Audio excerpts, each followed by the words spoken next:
کوئی بھی اتنی جلد معاف نہیں کرتا، ماں بھی اتنی جلد اپنی اولاد کو معاف نہیں کرتی جتنی جلد بندوں کو اللہ معاف فرماتا ہے۔ بلکہ جو صغائر ہیں وہ تو بغیر توبہ کے ہی معاف ہوتے رہتے ہیں۔ فرمایا کہ جب تم وضو کرتے ہو تو اعضائے وضو کے گناہ جھڑ جاتے ہیں وضو سے، اور ہمیں پتہ بھی نہیں ہوتا۔ بہت سارے صغیرہ گناہ ایسے بھی ہیں کہ ہم ان صغائر کا ادراک بھی نہیں کر پاتے، لیکن وہ ہمارے سے جڑے ہوئے ہوتے ہیں، اور اسی طرح جب وہ ہمارے سے جھڑتے ہیں تو ہمیں ادراک بھی نہیں ہوتا کہ وہ ہمارے ساتھ جڑے تھے اور ہمارے سے دور بھی ہو گئے اور ہمیں پاک صاف کر دیا گیا۔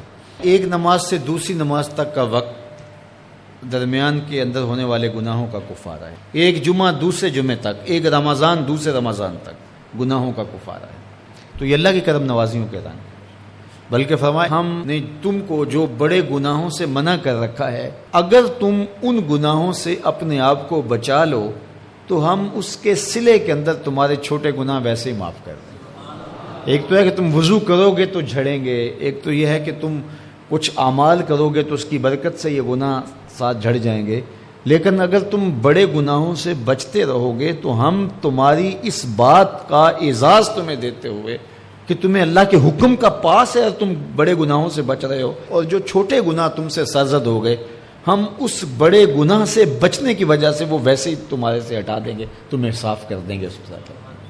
یہ کتنی کرم نوازی ہیں۔ اور اگر تم نیکیاں کرتے ہو تو نیکی بھی تمہارے گناہ کو مٹا دیتی ہے۔ اللہ کے محبوب علیہ السلام نے جو 3 وصیتیں کی تھی تو ان میں سے ایک وصیت یہ تھی کہ گناہ تم سے سرزد ہو جائے تو اس کے بعد تم نیکی کرو۔ کیوں؟ تم ہوہا، جو نیکی ہے وہ گناہ کو مٹا ڈالے گی۔ یہ کیسا اس کا الوہی انتظام ہے کہ ہمارے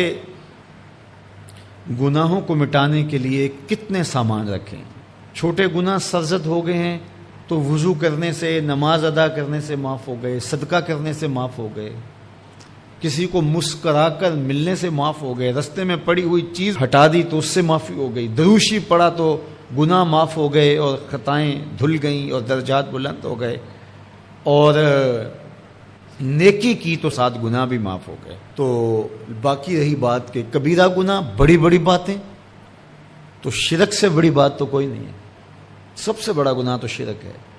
لیکن اگر بندہ توبہ کر لیتا ہے تو اللہ شرک کو بھی معاف کر دیتا ہے۔ ایمان شرک سے برات کا اظہار ہے تو شرک بھی معاف ہو گیا، ورنہ شرک معاف نہیں ہے، اور باقی کبائر بھی توبہ سے، رجوع اللہ سے معاف ہو جاتے ہیں۔ یہ کتنی اس کی کرم نوازیوں کے رنگ ہیں کہ اس کے حضور جب آپ آ جائیں اور اپنی معذرت پیش کر دیں تو وہ بندے کو شرمندہ نہیں کرتا کہ تم نے یہ کیا۔ جب بندہ کوئی جرم کر بیٹھتا ہے، کسی سے زیادتی کر بیٹھتا ہے اور حقیقی زیادتی ہوتی ہے، تو پھر اس کے پاس جاتے ہوئے ڈرتا ہے کہ اس کا رد عمل کیا ہوگا۔ میں نے یہ زیادتی کی، واقعتاً زیادتی کی، اب اس کا سامنا کرتے ہوئے ڈرتا ہے کہ جب میں جاؤں گا معاف کرے گا نہیں کرے گا، دونوں امکان ہوتے ہیں۔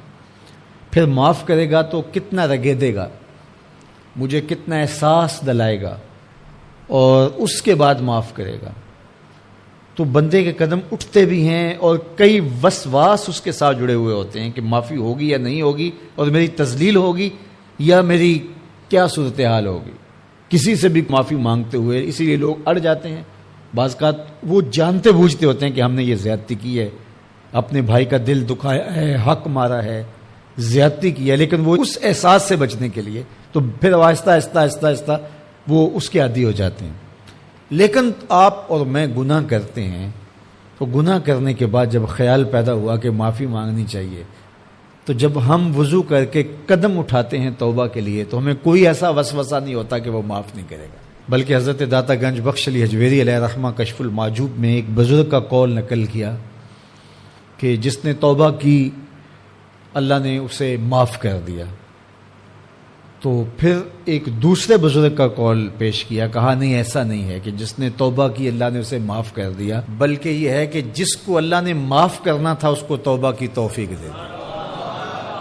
وہ خود کہتا ہے نا کہ توبوا الی اللہ، میری طرف آؤ، رجوع کرو اور میری طرف آ کے اپنے گناہوں کی معافی مانگو۔ تو اللہ توبہ کے لیے بلا رہا ہے، تو جب بلا رہا ہے تو اس کا مطلب ہے معاف کر دیا تو بلا رہا ہے نا۔ اب اگر اس کے باوجود بھی کوئی نہیں آتا تو پھر اس کی حماقت اور اس کی بے وقوفی ہے۔